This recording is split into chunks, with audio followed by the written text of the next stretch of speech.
하나님 말씀 아모스 9장입니다. 아모스 9장 1절에서 끝절까지 말씀 교독합니다. 1절 말씀 제가 먼저 받들어 봉독드립니다.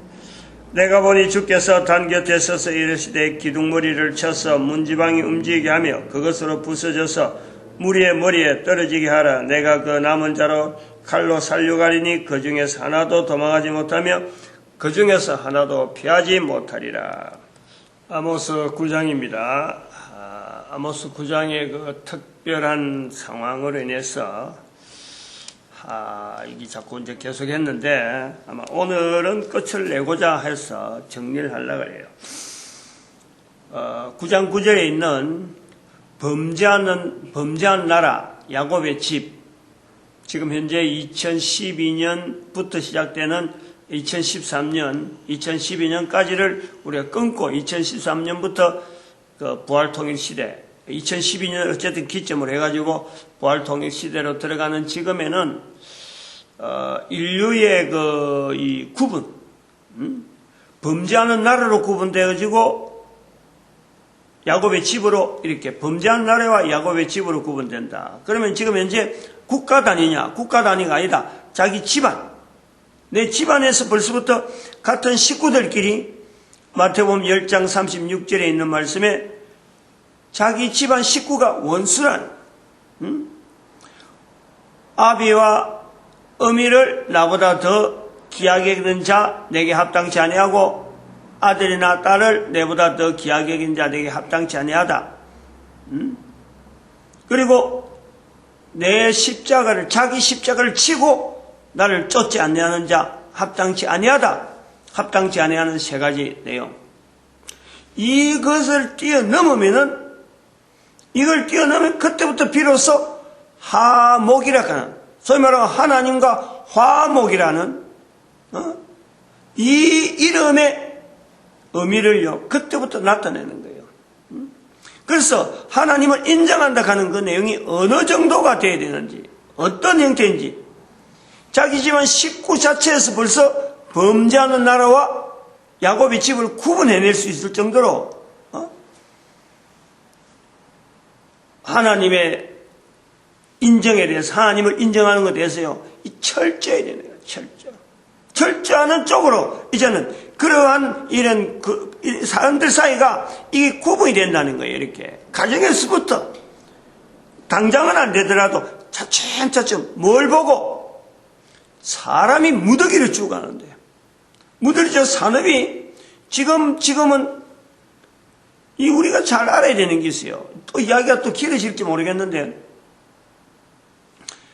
정말 참 너무 피상적인 부분에 우리가 붙쫓아가는, 하나님을 향해서 나아가지 아니하고 인간이 얼마나 하나님을 떠나 있는 우리 모습인지를 사람이 지금 현재 경제사고 전부 다 보면 뭘 배운다, 한다 하는 것 전부 다 어떤 이 직장이나 이런 데 들어가면서 내가 뭔가 다른 사람보다 앞서는 이런 쪽으로 해서 열심히 준비하고 왔는데, 준비하고 하는 자세가, 기준 자체가 우리가 얼마나 허술한지 몰라요. 즉 인구가 늘어나야, 전 세계 인구가 계속해서 늘어난다는 추세 속에서 경제성장인 거예요. 인구가 안 늘어나면 경제성장이란 말이 나올 수가 없어요. 인구가 늘어나니까 그나마 목표를 경제성장으로 두는 거예요. 이게 연관관계에서 인과관계에 있다니까. 1%가 지금 계속 지금 성장되는 거로 지금 나와 있어요. 성장되겠죠. 1% 성장이.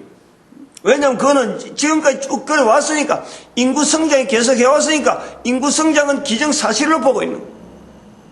그리고 거기에 맞춰서 경제 성장률을 미국 같은 경우는 1.1%가 지금 몇십 년째 1.1%대 계속 가는, 그 국가에 자꾸 사람이 몰려오니까.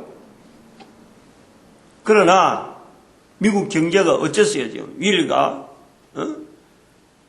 파동, 미국 경제를 받치고 있는 것은 위일가도 아니고 미국 국가도 아니에요.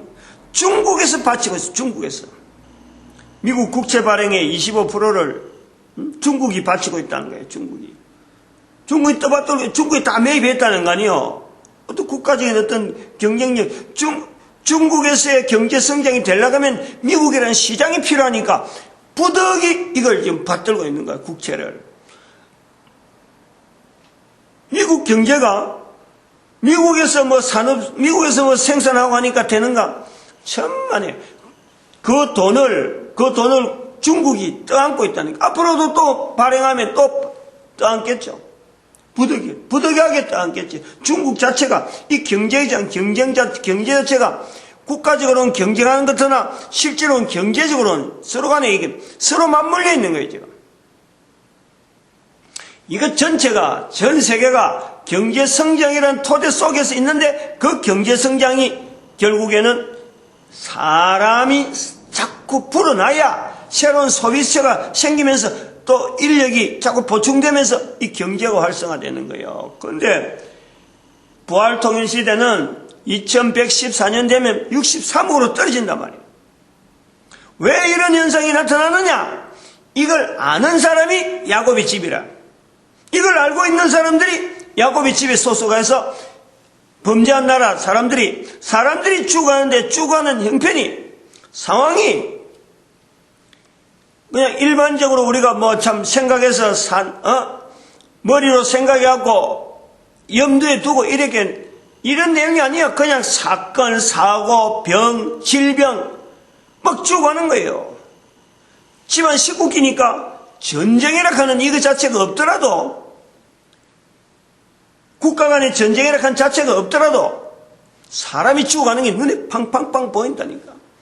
그럴 때에 이 많은 사람들이 죽는 이유를 바로 부활통일 시대에 이제 들어가서 야곱의 집과 범죄한 나라 사이에 구분되어지는구나 하는 것이 가면 갈수록 굳어져서 나중에 이 3008년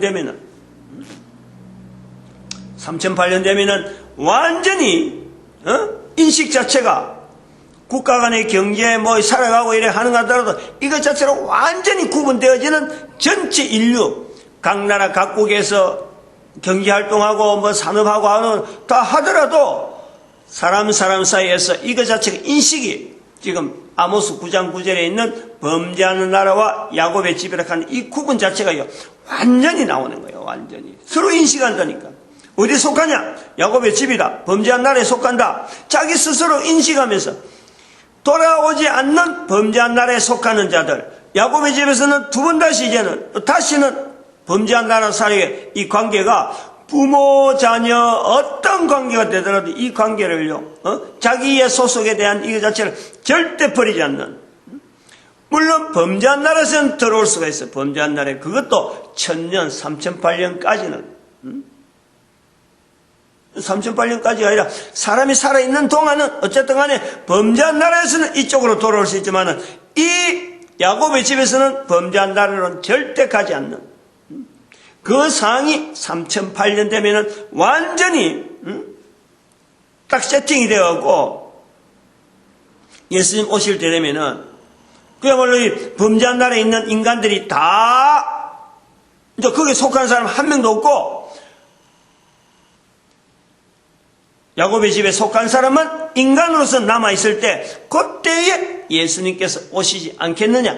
그 3008년 이후에 오시는까지는 저는 잘 모르겠어요. 어떻든 그 구조로 나아간다. 그러면 3008년 되면은 인구가 어느 정도 될 거냐? 1대1이 될 텐데 어느 정도 줄어들 거냐? 계산 잘해야 돼요. 잘해야 돼요. 그 계산하는 방법을 제가 말씀드리고 제 나름대로 한번 생각을 해봤어요.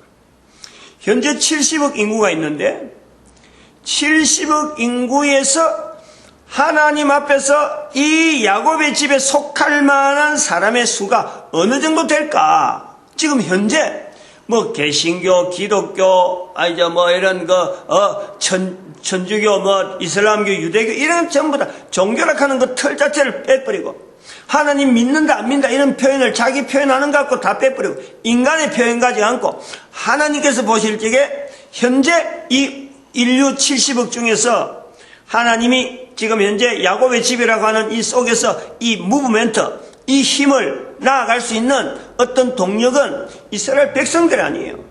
성경을 통해서 우리가 분명히 하셔야 할 것은 이스라엘 백성들은 모든 인류에게 적용시키기 위한 하나의 과정 중에 이스라엘 백성들이 있는 거예요. 귀하지. 어쨌든 쓰임 받았으니까 귀하지. 그 귀하다 하는 그것이 계속해서 영향은 있을 거라요. 분명히 이들에게도 분명히 어떤 해야 될 일이 분명히 있죠. 근데 이제 그 바톤이 대한민국에 넘어온 거예요. 홍익인간이라는 단어를 외치면서 5,000년 이상 버텨왔던 이 조그마한 나라, 단일 민족, 요 독특한 민족 형성, 유전자가 벌써, 민족적인 유전자가 벌써 형성되어 있는 이런 아주 독특한 이 민족을 통해서 온 인류를 이제 구원하는데, 이 열방의 선지자로서 나아가는데, 지금 70억 인구 중에서 봐야 될 것은 이 정규분포로 봐야 돼. 정규분포. 정규분포에 지정어신 네 부분의 부분을 하면서 정규분포에서 시그마를 1시그마, 2시그마, 3시그마 밖으로 우리가 구분해 놓은 거예요. 1시그마 아크베가 68.3%인가 1시그마가 68.3%예요. 그러면은 95.5%예요. 2시그마까지가.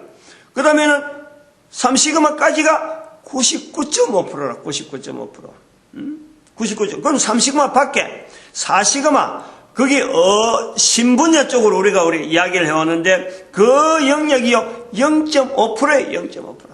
0.5%에 대한 실적을 우리가 가지고 있어요. 분명히. 4만통 전국교회로 4만통을 보냈는데 회신돼 오는 것이 딱 200통. 0.5%. 대신 우리가 오랫전에 벌써 그 프로테지를 들고 있어요. 경험을 한 사람. 요 0.5%에 대한 개념이 각 나라 각국마다 현재적인 야곱의 집이라는 것을 인식을 해야 돼요. 70억 중에서 야곱의 집이 속하는 0.5% 같으면요, 70억 중에서 3,500만 명이에요, 3,500만 명. 즉, 사람 수는 많이 있더라도, 하나님께서 지금 3,500만 명, 속 말하면 요나 선지자서에 나오는데, 좌우를 분별하지 못하는 이 3,500만 명, 좌우를 분별 못하는 3,500만 명. 이 3,500만 명 때문에 현재 70억이 유지가 되고 있다는 걸 알아야 돼요. 바로 이 3,500만 명이 하나님 앞에 그래도 참 예를 써서 신앙생활을 해보려고 애를 쓰는 사람들이라. 그러나 애를 쓴다고 해서 되는 게 아니기 때문에 지금 현재 부활통일 시대를 모르고 있기 때문에 이것이 좌우를 분별하지 못하는 3,500만 명이다. 이 3,500만 명이 계속해서 이어지면서 자손들에 대해서 앞으로 3,008년에 되어지면은 분명히 야곱의 집과 이 범죄한 나라로 구분되어질 텐데 바로 그 자손들 위해서 준비하는 사람들이 바로 3,500만, 현재적인 3,500만 명이 준비를 한다는 거예요. 반드시 준비해요. 다니엘 아침 기도를 통해서, 그 다음에 성경을 통해서 하나님 앞에 예배, 지금 제가 이야기하는 이게 중요해요. 하나님 앞에 예배를요, 우리가 회복해야 돼요. 주일 성수 예배 경제 성장 때문에 주일 성수 전체가 다 잊어버렸어. 주일 자체를 이게 하나님 앞에 예배 드린 날인 줄 모르고 그냥 흥청망청해요. 철저하게 주일 성수해야 돼. 주일 성수. 하나님 예배 드린 이 예배 행위 자체가 바로 전도. 입에서 예수 이름을 알리는 거. 이거 철저히 돼요. 11조 제도 온 나라가 11조 제도를 어쨌든 간에 참여하고 제도화 만들고 11조 제도화를 만들어 놔도요. 이 3,500만 명이 까가는 야곱의 집과 범죄한 나라 사이 이 갈등이라는 것은요. 여전히 나타나는 거예요. 왜냐하면 겉모습이 있고 속으로 정말 해야 되겠다는 사람이 있고 겉만 하는 사람이 필연적으로 있기 때문에 그거는 3,008년까지는 어쩔 수 없어요. 3,008년 지나버리면 이제는 범죄한 날에 속하는 사람들이 막 들어오려고 하는 이런 게 눈에 보이는 거지. 스스로가 들어오려고 하는 게 스스로가 이제는 야곱의 집으로 들어오려고 하겠죠.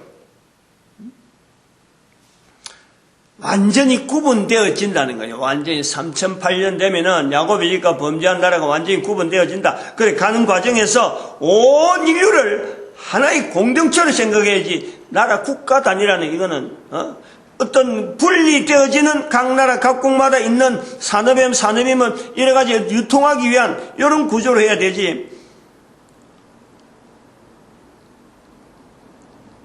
국가는 지금처럼 뭐 자기 나라 단위 경제 뭐 이런 거는요 이제는 아마 옛날 이야기로 해야 될 거예요. 그리고 지금 해야 될 일이 철도 교통을 빨리 만들어야 돼. 철도 교통을. 어쨌든 간에 미국에 있는 자본을 하고 남미 쪽으로 철도 교통을요. 지금 현재 돈이 있을 적에 인공위성 쏴가지고 뭐 돈 허비할 그거 없어요 지금. 안 하길 바래. 아메리카 남부 철도 교통 그리고 그 파나마 운하 쪽에 맞나? 파나마 운하 쪽에 거기요 다리를 어떻게 하든지 교통 자체를 원활하게 만들어가지고 지금처럼 그렇게 하지 않고 어쨌든 간에 기술을 최대한 인공위성 쏘는 기술 그 돈 가지고 어쨌든 간에 다리를 해서 교통을 어쨌든 해야 돼. 그리고 이쪽 아시아 쪽하고 유럽하고도 중국을 해갖고 또 저 인도 쪽으로 해서 철도 교통을 하여튼 다양하게 지금 전철이 나오고 하는데 다양하게 철도 교통을 해야 돼요. 그리고 전력관계 사막을 어쨌든 사막을 쓸 수 있도록 만들어야 돼요. 사막을 저렇게 못 쓰게 하면 안 돼요. 거기에서 뭐 어떤 전력을 만드는 시설을 만들든지 어쨌든 간에 이 사막 자체에 쓸 수 있는 사막 햇빛 자체에서 나오는 이 전력 이런 걸 통해서 태양광 발전기를 해서 하든지 지구가 사람이 줄어들고 이제는 산업에 종사할 만한 사람이 줄어드는 건 지금 분명하고, 어제도 제가 말씀드렸지만, 이 농사 짓는 거, 이제 기술을 다른 데 가지 말고 농사, 업이 아니에요, 업은 아니에요. 업을 집중하는 건 아니에요. 업은 한정이 돼 있는 거예요. 업이 원래 주어진 게 아니라니까. 어쩔 수 없이 주어진 게라니까. 업과 하면 아주 경쟁식이에요. 싸움이나. 농사 쪽으로 해, 농사 쪽으로. 요 말씀을 13절에 있는 말씀을 분명히 붙들어야 돼요. 막 가는 자, 곡식 빼는 자의 뒤를 이으며, 포도를 밟는 자, 씨 뿌린 자의 뒤를 이으며, 산들은 산포도를 흘리며, 작은 산들은 녹으리라. 그게 땅을 어쨌든 농사 짓는 땅을 경작하기 위해서 산들이 막 허물어지는 요런 일들을요, 농사 쪽으로 해도 왜 기술 있잖아, 우리는. 그래, 어디까지 가야 되느냐?